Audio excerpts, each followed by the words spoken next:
Ladies and gentlemen, long time no see. I'm Max Ralph. Next to me there is Bob Flounders. Big smile on his face. Just got back from a long trip. I know he's happy to see me too. Isn't that right, Bob? Always happy, Max. Always happy. This is the Blue-White Breakdown on Penn Live, coming at you with some Penn State stuff. And Bob was down there in Las Vegas for the Big Ten Media Days last weekend. We're going to talk a lot about that here today. And, of course, Penn State camp starts this week. It's a little bit crazy. I do feel like the summer has started to wind down. I know you, me, and Johnny, all three of us have been able to get our time off this summer and enjoy it. And now it's here. The sprint is starting, Bob. This coming weekend, we have Penn State Local Media Day. That is going to be always a busy day, as listeners know well. And then camp, it's weekly practice sessions. And by the end of this next month of August, we are going to have football in Beaver Stadium. So, Bob, Blue-White Breakdown today. Lots of Las Vegas talk. How we doing? We're doing good. We're doing good, and it's going to be. Let's not forget. It's going to be a different looking Beaver Stadium. I am more than a little curious to see. They're less than a third of the way through this renovation that's going to lead up to 2027. Mm-hmm. I'm not exactly sure where we're sitting because they blew up our old spot, but and I know even Pat Kraft was talking, I think in the spring or in the winter about after the season about he sounded a little nervous about there's so much work to be done and they're doing it. They just haven't stopped working since they blew up the press box, but. They got to hit the mark, right? And I don't know. There's always things that come up. So hopefully the Penn State fans, your viewing experience and our viewing experience when Penn State opens the season on August 30th against the Nevada Wolfpack, it'll be enjoyable. And Max, also, if the temperature wants to dip like into the low 80s for a hot minute, I think everyone wouldn't mind that either. Fair enough. It's been a hot summer. As far as Beaver Stadium goes, being out here in State College, I drive past it plenty. There's still a lot of work to do in a month, and that's just the bottom line. I know it's not going to look perfect. There are a lot of portions of this renovation that are just not going to be done, like you said. They're starting to put in the temporary seating, that is going to help elevate the number of people that they can get in there for this season that is shaping up to be a dream. And we'll see how it looks. It's going to be crazy. It still looks a little crazy right now driving past. It's hard to envision what it's going to look like on opening day. Let's put it that way. But we got to get into some team-specific talk here, Bob. Big Ten Media Days in Las Vegas last week. A lot going on as always, but I almost feel that this year, not just from the Penn State angle, because this team is expected to be as good as it is, but with the added, changes in the House settlement, with the ever-going discussion about expanding the playoff, and the Big Ten being a really big player in the future of that, I feel like these Big Ten Media Days were big ones, Bob, and you were out there. But let's talk about one of the first things that comes to mind with stuff that you wrote about last week. James Franklin acknowledged this season comes with added pressure, and he says they embrace it. He says they earned it. Can you give us the vibe of how he delivered that message and how the vibe is for Penn State right now as they near, inside a month of playing a season that is expected to end near the national title, if not winning it? Yeah, so I think I generally believe that when you talk about the Big Ten Conference, all 18 teams and the traditional powers in that conference, who are, Oregon's lost a lot, Ohio State's lost a lot. Even Penn State's lost some players, really good ones, but they bring back, I think in terms of experience, and as James talked about it, his coaching staff with Jim Knowles now in place, this is his best team, and that's what he needed to say, because I believe it, and if he didn't say it, there would be something seriously wrong. I just think that the Big Ten and people who have covered the Big Ten and fans of the Big Ten, including the Penn State fans, I think they're holding their breath with Penn State only because they'll believe it when they see it, because they have had some issues against some of the better teams. And by better teams, I'm talking about Ohio State. Traditionally, he's in year 12. They've won one game, and it was an incredible showing to win that one game. And that's why I was a little bit surprised. Cleveland.com did their preseason Big Ten poll because the Big Ten Conference doesn't have one. I think it was their 15th. And Penn State was the number one pick, but it was close. It was close. I think they had 24 or 25 members vote on it, and they got it by the narrowest of margins. And I do. So when James says he embraces all that's come in this offseason, a lot of people are high on Penn State. But I don't know. This is just a different year, right? Because of all the things they've done to get this team to this point in time, with Ohio State replacing Lott. Oregon has to come to Penn State. And I just still think that people are just a little bit curious about how this Penn State team is going to they're going to start fast because of their schedule in early September. But when they have their signature games, whether it's the whiteout against Oregon, whether it's Indiana coming into State College, and that could be a tricky game because I think that Indiana team has a good coach. They have a talented quarterback. They have some good defensive players, and they're getting Penn State at the right time.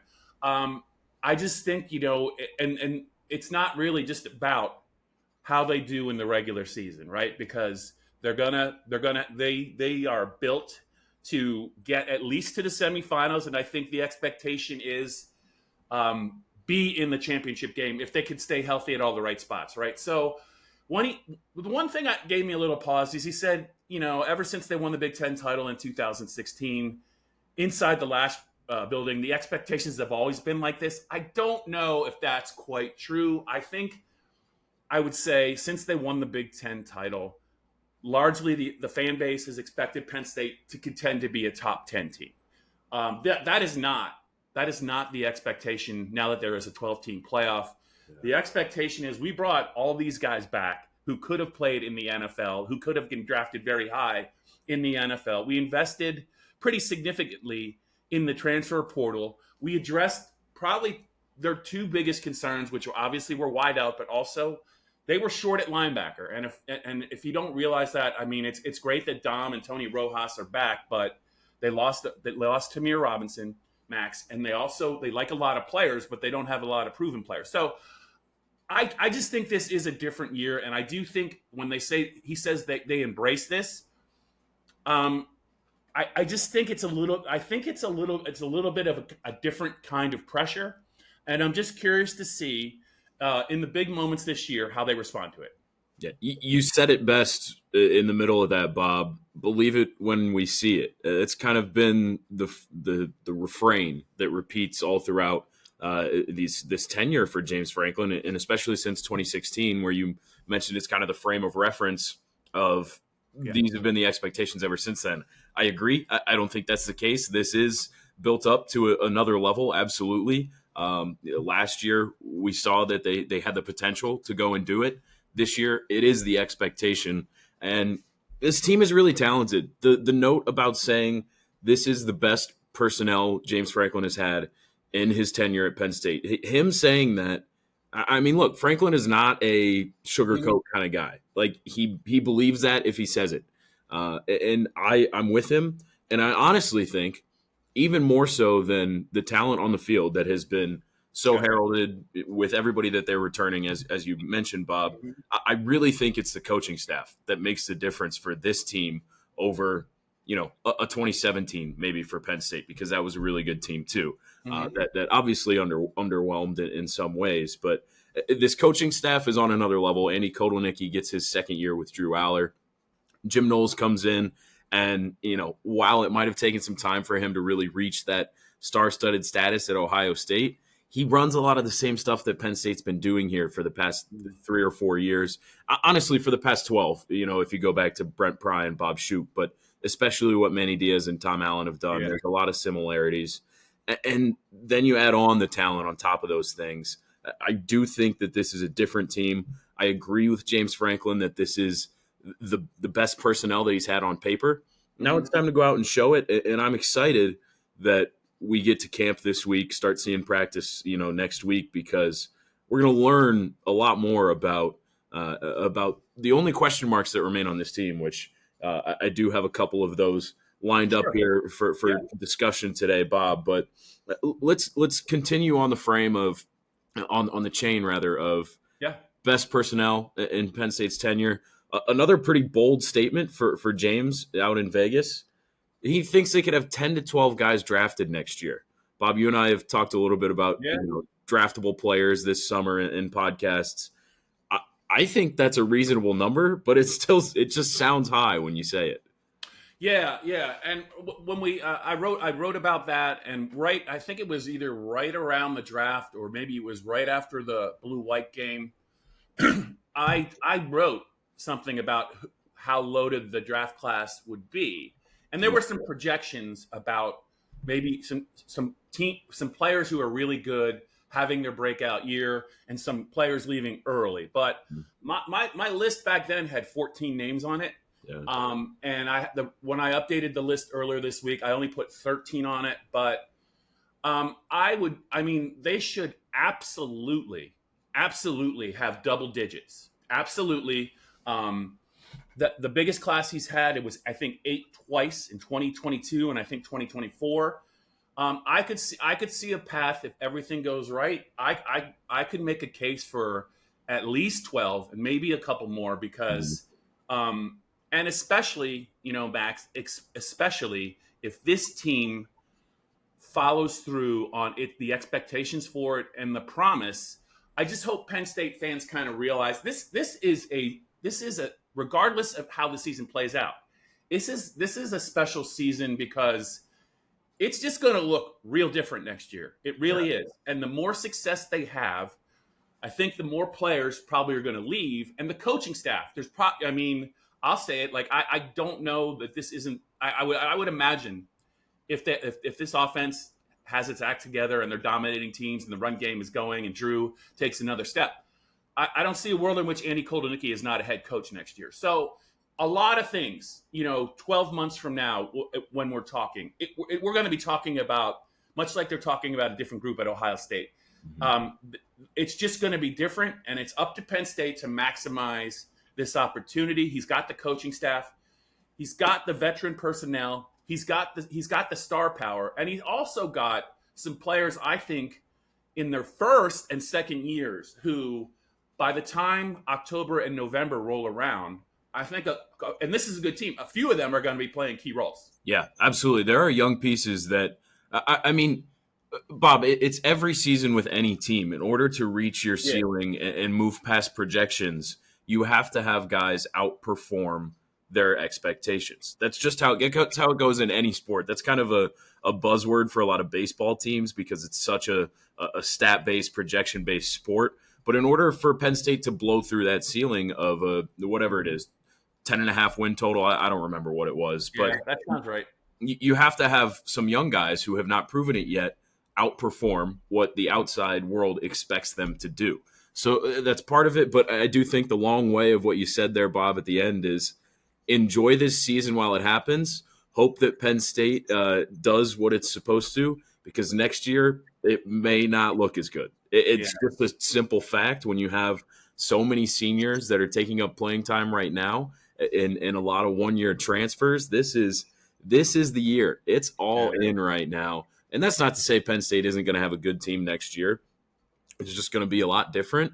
And so you got to enjoy this right now, be locked in every way you can, and we'll see where it goes. But Bob, to move on to one other thing that I had for you that I thought was interesting based on what you've posted so far from Big Ten Media Days.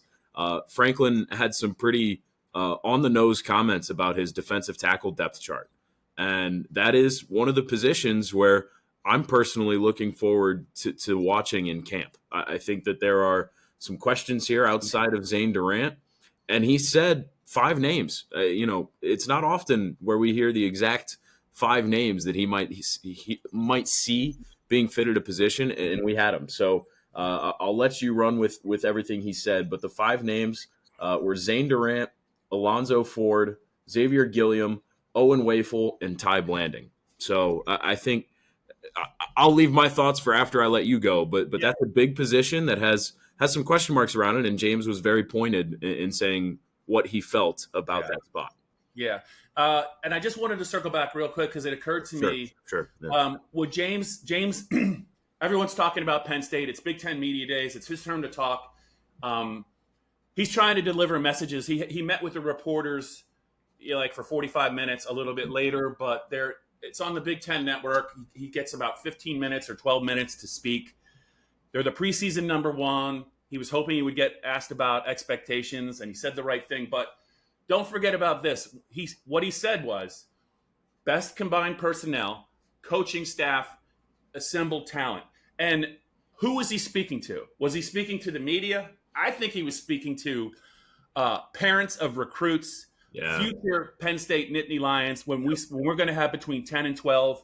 When we won the Big Ten title, even though they had Saquon Barkley, when they won the Big Ten title, when Saquon was a sophomore, only Chris Godwin got drafted in the next draft class. So that was a pretty shrewd move, I thought he made, because he took advantage of a national audience. Everyone's writing about it and talking about it.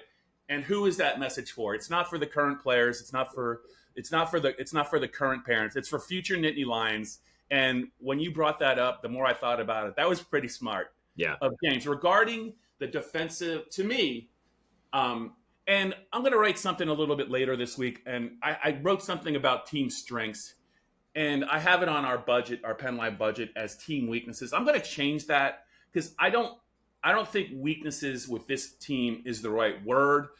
I think I'm just going to change it for maybe room for improvement, because I do think there's a difference because of the talent he has. And I think it's fair to say that I don't know that there are definitely weaknesses. I just think they're going to need to find some answers in August camp, and also the first 3 games of the season, when they can really, really take a long look at some players who need experience and whether or not they can help them by the time the Big Ten season starts. So to me, I think, and also I'm going to start keeping count at future Big Ten Media Days, because he usually names, I don't know, 6-7 players that not enough people are talking about. And Zane Durant got the treatment, and I'm like, what? I feel like we've talked about Zane quite a bit. Yeah. He also said something about, this is incredible. Like, not enough people are talking about Katron and Nick, 1,000-yard rushers who both could be the leading rusher by the time they leave Penn State. And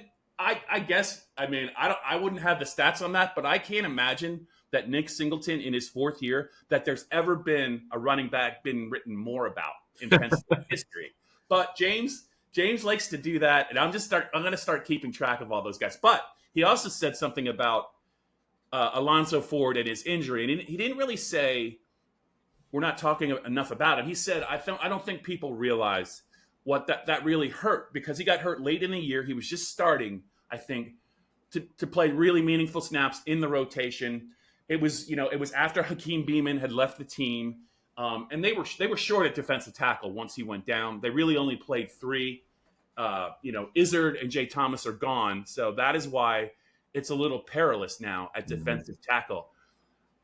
Max, if I don't know how much I'm going to let Zane and deny Dennis Sutton, which is another position, now that Max Granville is not really part of the plan.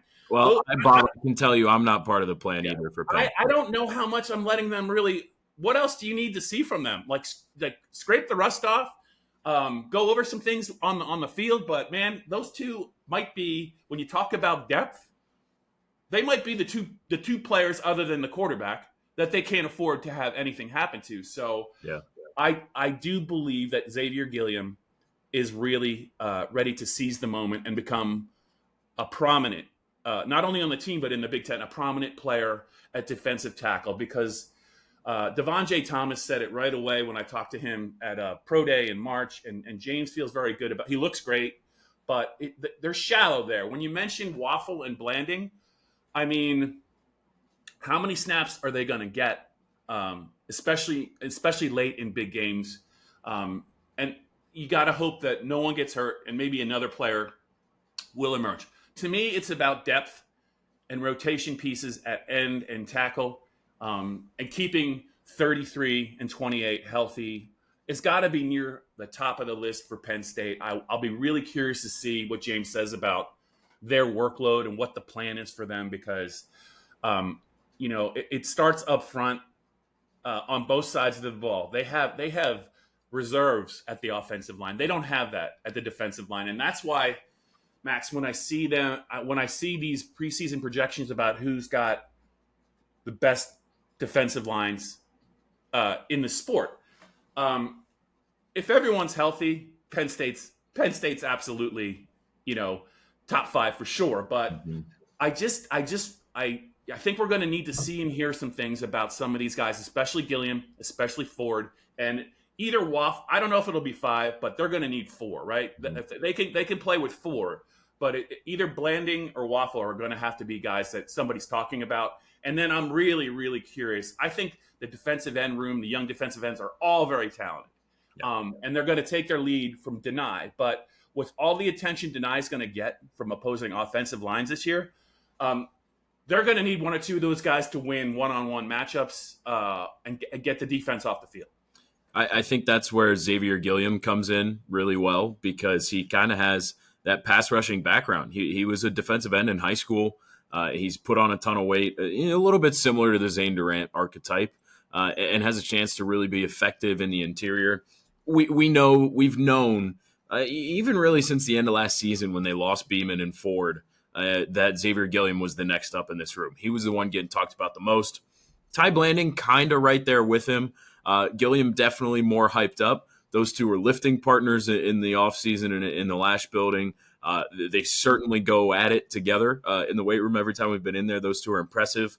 The one that I wanted to highlight and that surprised me a little bit in James's list of 5 there was Owen Wafel, the Michigan transfer, because that's a guy who did not see the field as a freshman with the Wolverines and really has not had his name come up a whole lot this offseason around Penn State. So, that tells me that he had a really good summer session, and James Franklin is a little more intrigued about what he could bring as a depth option there. Certainly a name that I'm going to be watching this fall camp because James Franklin has said it in the past.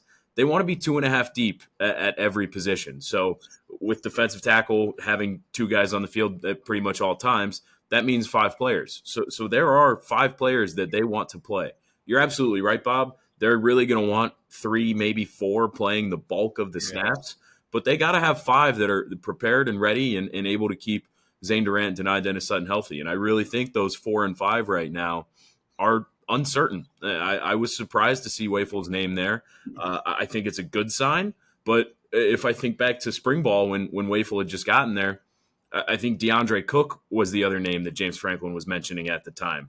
We still haven't heard a whole lot about Caleb Artis in his 4th year or Liam Andrews in his 2nd year. He was injured a lot last year, but there are some names that need to step up, and maybe Wafel is on that track right now. I found his inclusion to be the most interesting because the other 4 names, to some extent, were ones that we'd already heard of and kind of expected to be in this position.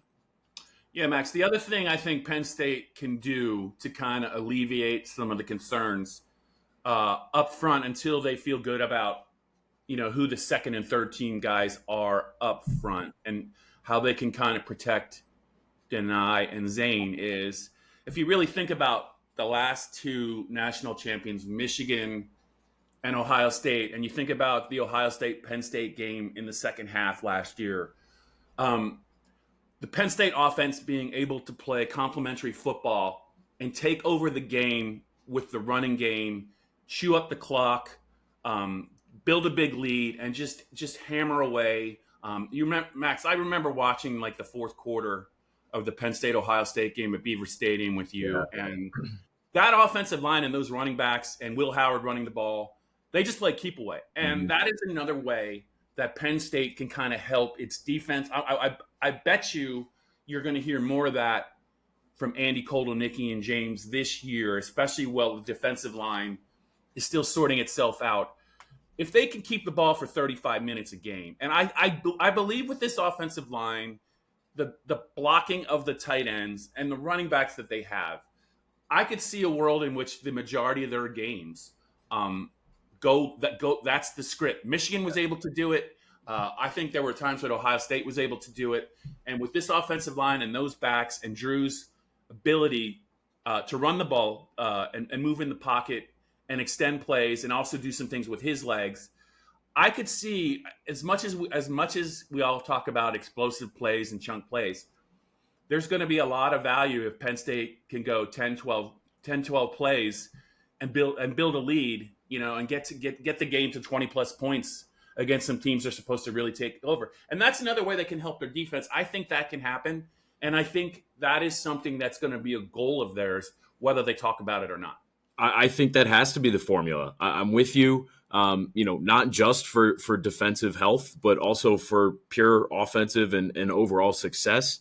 That Michigan team 2 years ago had a ground game unlike any other. I mean, they were just pounding teams over and over again. And that was without a really impressive passing attack. I mean, J.J. McCarthy was solid, a very good game manager, an elite game manager, I would say, but he didn't often have to do that much. He did when he needed to, but it didn't happen a lot.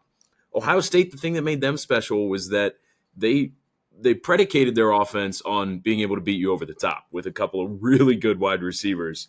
But when they needed to do it, they could put it on the ground and get there.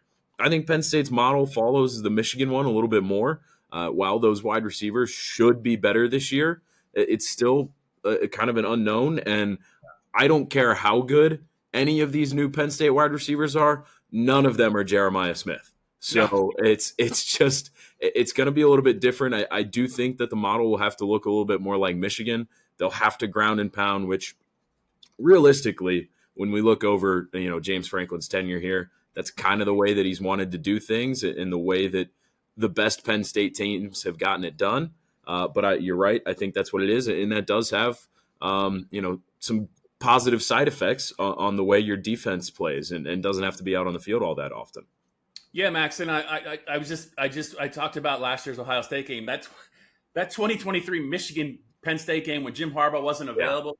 Yeah. Was it 30 running plays in a row in the second half? I think they attempted one pass, but there was a penalty on it. But it might not be the most aesthetically pleasing way to win a game, but Penn State doesn't care. No. Jim Harbaugh and Michigan certainly didn't care. No. And Penn State had a really good defense, and they couldn't get off the field. Yeah. And it speaks to what you're capable of when you have the horses up front, the running backs, a quarterback who can manage the game, and you do have some players you can trust to make a catch or get open.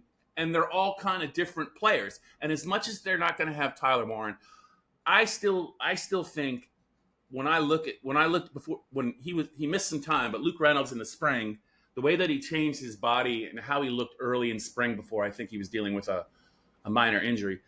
Like Tyler Warren did not look like that in his second year. He did not. This guy looks like he's pretty much, from what he's been able to add since his freshman year, he looks like he's come out of a lab in year two. And I just think that since they didn't talk about him much in spring because I don't think he was available. But if you're talking about names to watch, and I know they like Khalil Dickens, I just think I don't know what defenses are going to do to try and cover Luke Reynolds, who is just a big athlete now, who is stronger. He knows how to get open, and I know that Drew will look his way a lot.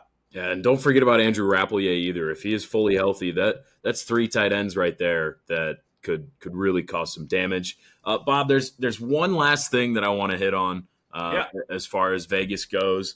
And I don't know, this could be a topic that you just sit here and run with, or it might be one that you don't want to talk all that much about. I would love to talk about it. I don't even care what it is. Let's go. I just found it a little hilarious, but honestly, in a lot of ways justified.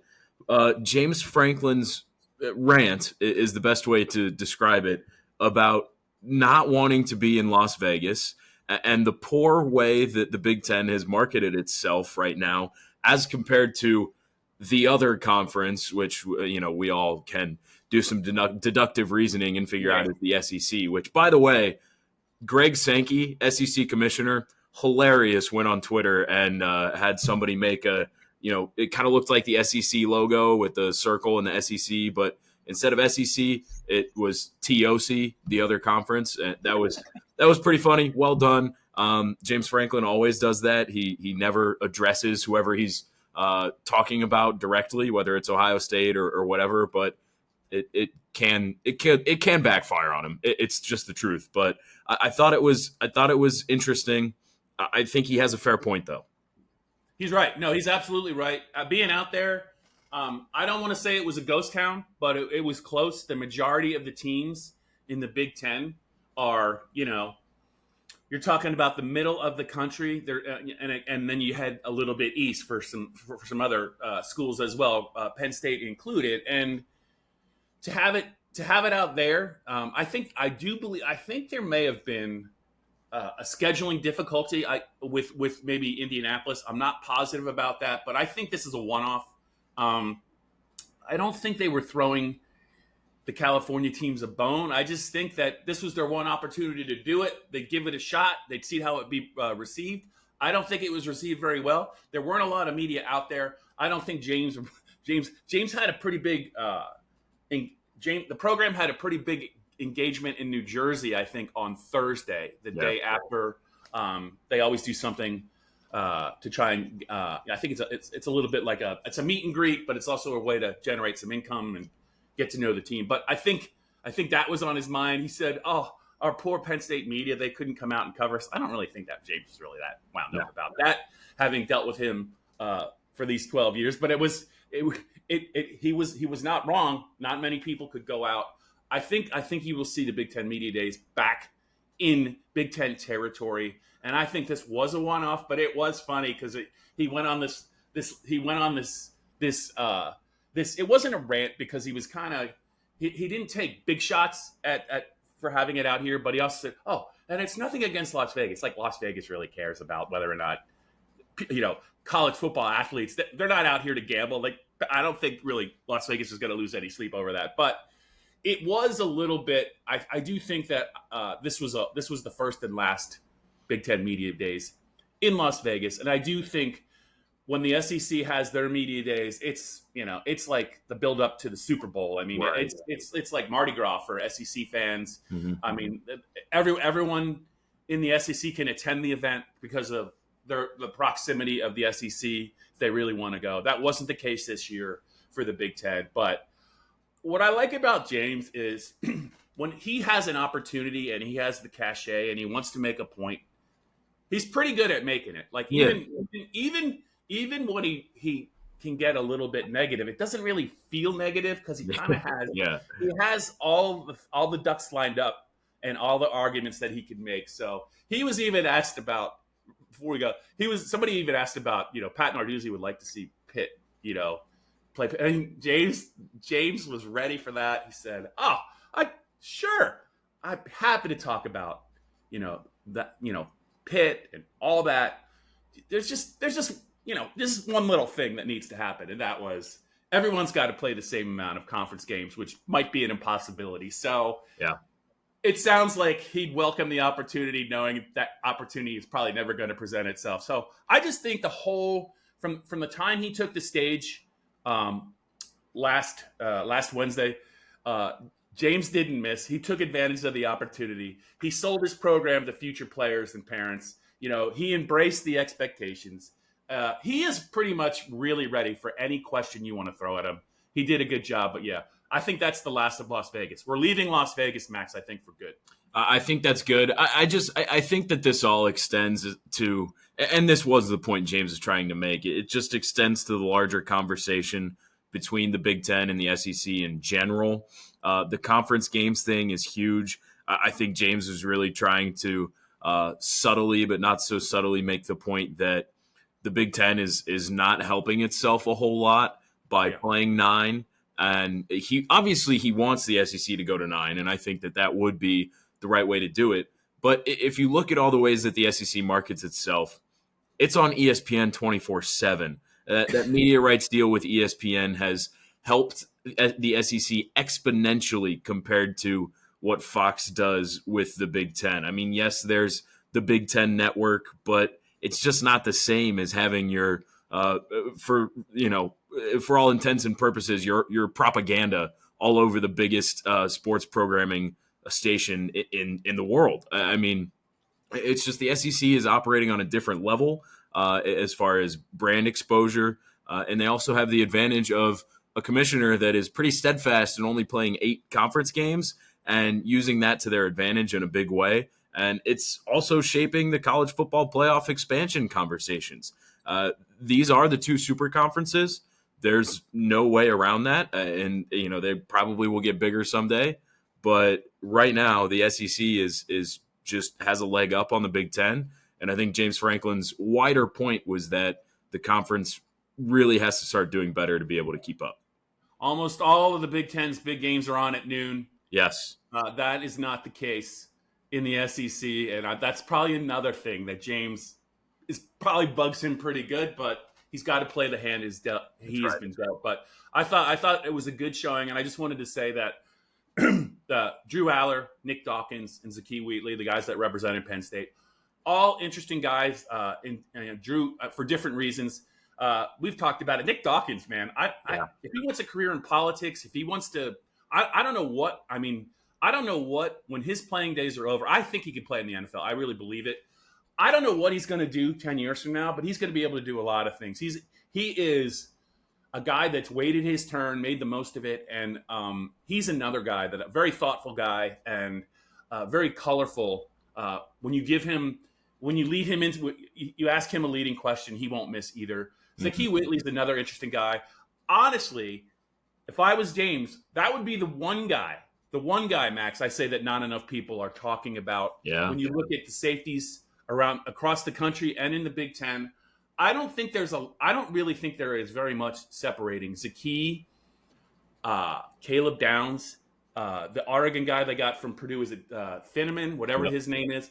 I don't see much difference between them, and I do think how he finished the year, if he's healthy, he's a guy that I think we probably could be talking a little bit more about, and I'm going to try and do it this year. Yeah, I think that's fair, Bob. I think you're just a safety guy. I am a safety guy. Yeah, it's become maybe one of the most important positions. Yeah. On either side of the ball, and Penn State's gotten it right. You look at their safeties from about 2020 to 2021 on, man. They just got them. It's part of it's Poindexter. They were able to get those kids out of Lackawanna Junior College. Now they could just go in the portal if they want to, but they've realized how important that position really is. It's a hybrid position now. There's different kinds of safeties, much like there's different types of corners. But Penn State safeties and corners, 10 years ago, when he first got here, they had occasionally they had some really good ones. Now it's stunning if they don't have 2 or 3 good ones on every team. Yeah, absolutely right. Like you said, big credit to Anthony Poindexter as well for that. That's all I had for you, Bob, from Vegas. Is there anything you want to add before we wrap this up? No, James gave me a little guff. He was probably right. He saw the Buc-ee's hat. I had my red one on. Yeah. And I let it slip that I haven't been to one yet. And that was literally, talk about teeing him up. He was besides himself. I said, look, they just put one in. I think I told him they just got one, there's one now 3 hours away. But other than that, the closest one I think is in North Carolina where Ty Hal grew up. Yeah. He's like, look, you can't wear the hat if you didn't get it. I said, I kind of shrugged. And the more I think about it, he was right. So I might try and get out to the one in Northern Virginia. Because I kind of need to.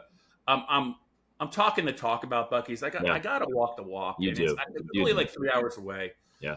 That is something that is definitely a priority for me. Other than providing Penn Live's subscribers and audience the most interesting Penn State football coverage. You and me both. But yeah, he got me, and I got to say he's probably right. Yeah. And I'm going to try and do something about it. Well, I've been to a Buc-ee's once. Shut up. I can't believe this. Not you. I'm just saying. I'm just saying. It is an experience of great significance to anybody who walks in there. And the other point that I have to make, Bob, is I'm not positive if it's opened yet, but they've had one under construction near Dayton, Ohio for a little while now, and it is more or less right on the way to Indianapolis. So if Penn State's playing in another Big Ten championship, it might be on the way. So I'm going to try and get to the closer one, maybe before the start of the season if I can. But yeah, I get depressed. And you're in Pennsylvania, and you see there's a billboard that says Buc-ee's. The nearest one is like 548 miles away. And it's a lot. It's a lot. It's just not. I mean, I don't know that I can. As much as I like interesting vacations and staycations, I don't know if I can commit to spending a week at a Buc-ee's. Yeah. No. I mean, that I think I can get my fill of it. Maybe if I spend a couple hours in there once, get some merch, and then I can finally tell James I've been to one. But I don't know that I could spend 7 days at a Buc-ee's. No, I don't think so either. But you'll get there someday soon. I'm sure of it. I appreciate all the insight on Las Vegas. Another eventful, newsy Big Ten Media Days as always. And like we said at the top, Penn State Local Media Day is this Saturday. They begin camp on Wednesday. I believe our first practice viewing session is set to come next Thursday. This is a big year, as we've talked about over and over again, and it's finally here. It's a month away, and it's gonna be a lot. So make sure you're tracking with us here. This has been the Blue White Breakdown. We'll be back live, me and Johnny, on Thursday, and keep reading on PennLive.com, and take care.